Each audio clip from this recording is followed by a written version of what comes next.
ஓம் ஸ்ரீ வராகி தாயே போற்றி. எனது அன்பு குழந்தையே, மங்களகரமான இந்த வெள்ளிக்கிழமை நல்ல நாளில் உன் வராகி அம்மா எதற்காக உனக்கு இந்த அதிர்ஷ்டத்தை கொடுக்கப் போகிறேன் என அறிவாயா? ராஜ யோகத்துடன் கூடிய சந்தோஷமான வாழ்க்கையை சகல செல்வங்களோடும் சகல சௌபாக்கியங்களோடும் சகல ஐஸ்வர்யங்களோடும் உன் வீடு தேடி அனுப்பிவிட்டேன். இனி எல்லாவற்றையும் என் ஆசீர்வாதத்தோடு பெற்றுக்கொண்டு அகமும் முகமும் மகிழ்ந்து உன் வாழ்க்கையை வாழ தயாராகு தங்கமே. உன்னை யாராவது அவமானப்படுத்தினால் மனதில் போட்டு குழப்பிக்கொள்ளாதே. உன்னை யார் தூக்கி எறிந்தாலும் உன்னை தூக்கி விடுவதற்காக உன் வராகியம்மா நான் வருவேன் என சொல்லியிருந்தேன் தானே. இப்போது அப்படிப்பட்ட ஒரு தருணம் வந்ததால்தான் உன்னை தூக்கிவிட்டு உனக்கான அதிர்ஷ்டத்தையும் உன் கைகளில் வாரி வழங்கி ராஜ யோகத்துடன் கூடிய சுகபோக வாழ்க்கையை நீ வாழும்படி செய்வதற்காக உன்னை தேடி வந்துவிட்டேன். இனி நீ அமைதியாய் இருக்கக்கூடிய எல்லா இடங்களிலும் உனக்காக 1000 வார்த்தைகளை நான் பேசுவேன். அதுவும் எல்லாமே சரியானதாக உனக்கான சாதனையை மற்றவர்கள் புரிந்து கொள்ளும் விதமாக இருக்கும் என் செல்லமே. புரிதல் இல்லாத மனிதர்களிடத்தில் நீ போய் பேசி உன் அன்பை எப்படி நிரூபிக்க முடியும்? நீ என்ன சொன்னாலும் அவர்கள் உன்னையும் உன் அன்பையும் புரிந்து கொள்ளப் போவதே இல்லை. அவர்களை பற்றி கவலை கொள்வதை விட்டுவிட்டு நான் உனக்கு கொடுத்திருக்கிற இந்த அதிர்ஷ்டமான அற்புத வாழ்க்கைக்கு நித்தமும் நன்றி சொல்லிக்கொண்டே உன் வாழ்க்கையை வாழ தயாராகு. மன்னிப்பு என்கிற வார்த்தை சிறிதானதாக இருந்தாலும் அது நிச்சயம் உன் வாழ்க்கையில் நல்ல முடிவைத்தான் உனக்கு கொடுக்கப் போகிறது. ஆம் என் செல்லமே, இன்று மற்றவர்கள் செய்யக்கூடிய தவறுகளுக்கு மன்னிப்பு கேட்காமல் இருக்கலாம். ஆனால் கூடிய விரைவில் மன்னிப்பு கேட்கக்கூடிய மனிதர்கள் உன்னை சுற்றி இருக்கும்படியும் எல்லார் செய்த தவறையும் மறந்து மன்னிக்கக்கூடிய நல்ல எண்ணத்தோடும் குணத்தோடும் நீ உயரிய வாழ்க்கையை வாழும்படியும் உன் வராகி அம்மா நான் செய்ய போகிறேன். உண்மையிலேயே அதிகாலையில் இலையின் நுனியில் இருக்கக்கூடிய பனித்துளிகள் வெயில் பட்டவுடன் எப்படி உருகி கருகி மறைந்து விடுகிறதோ அதே போல இந்த உலகில் இருக்கக்கூடிய மனிதர்கள் பல பேருடைய ஆசைகளும் இருந்த தடம் தெரியாமலே மறைந்து விடுகிறதல்லவா?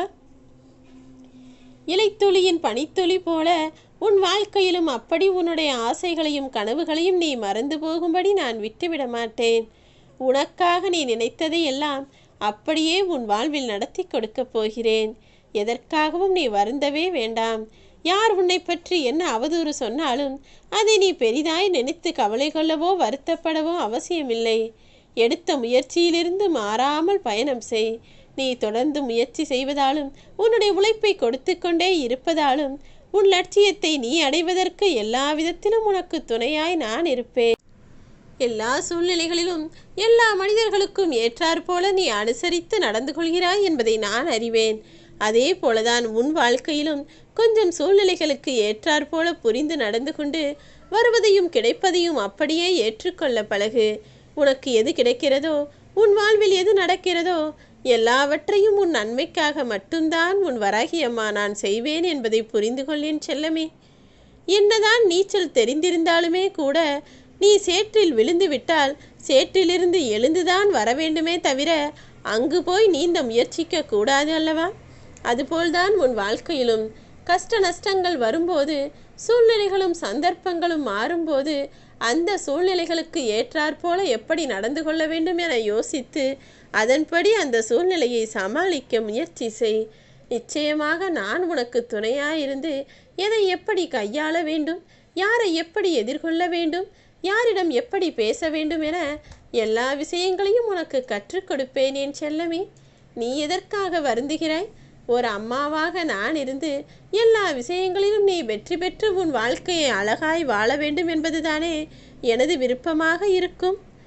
உன் நிலைமையை பார்த்து உனக்கு பின்னால் கைத்தட்டி சிரித்தவர்களை எல்லாம் உனக்கு முன்னால் உன்னை பார்த்து கைத்தட்டி பாராட்டும்படி வெற்றிகரமான வாழ்க்கையை நான் கொடுக்கத்தான் போகிறேன்.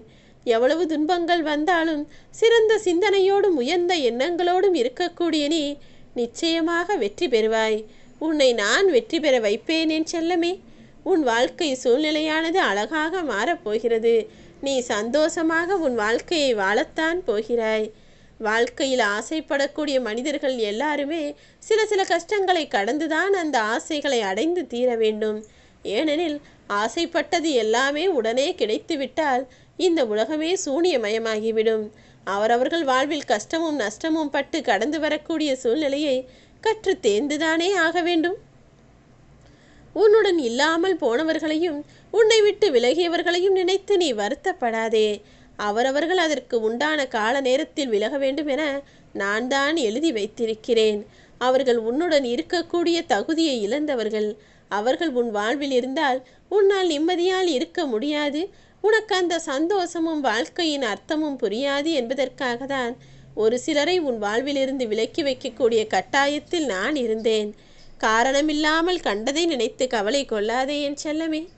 காரணமே இருந்தாலும் கூட நீ கலக்கம் கொள்ளக்கூடாது. எல்லாமே சரியாகும், எல்லாமே கடந்து போகும் என அத்தனையையும் என்மேல் பாரமாய் போட்டுவிட்டு நீ நிம்மதியாக இரு. உனக்காக உன் வராகி அம்மா சொன்ன அதிர்ஷ்ட நாள் இன்று வந்து விட்டது. நிச்சயமாக இந்த ராஜயோகத்தோடு கூடிய சந்தோஷ நாளிலேயே உனக்கான ராஜ அதிர்ஷ்டத்தையும் உன் வாழ்வில் கொடுக்கப் போகிறேன்.